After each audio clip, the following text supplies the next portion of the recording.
ইলিয়াস আলীর আজ 13 বছর নিখোঁজ। আমরা ইলিয়াস আলীর সাথে চলাফেরা করছি, আমরা ইলিয়াস আলীর ফেরত চাই। এই ঈদগাহ উনার অবদান। বিশ্বনাথের প্রতিটি রাস্তা, বালাগঞ্জ, উসমানীনগর প্রতিটি রাস্তা ইলিয়াস আলীর অবদান। এখনো আমরা যে কোনো অনুষ্ঠানে গেলে ইলিয়াস আলীর কথাই প্রথমে উঠে। আমরা এই 13 বছর হয়ে গেছে, আমি এই যে ঈদগাহটা উনার অবদান। বিশেষ করে সিলেটের মাঝে শাহী ঈদগার পরেও এই ঈদগাহটা আমরা এই ইলিয়াস আলীর ফেরত চাই, অক্ষত অবস্থায় ফেরত চাই।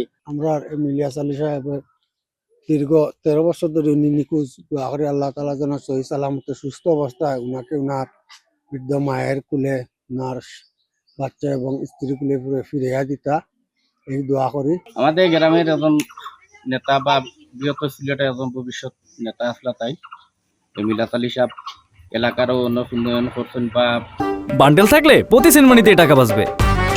বিকাশ সেনমানি বান্ডেল কিনে জিতুন প্রতি লেনদেনে। আমরা আশাবাদী এখনো তাইকে পাইনি বা আমরা আশা আছি এখনো তাইকে আমরা আমাদের ফিরিয়ে আইবা, কিন্তু আশা রাখি আমাদের নেতা আমাদের মাঝে ফিরিয়ে আইতে, এইটা আমরা প্রত্যাশা এবং দেশবাসীর কাছে দোয়া চাই, সবাই আমাদের নেতার জন্য দোয়া করবে। আমার সম্পর্কে খালাতো ভাই চলাফেরা করছে বালা, ইনশাল্লাহ বালা। বিগত বছর ধরে নিখোঁজ, কিন্তু তার কোনো হত্যা নাই।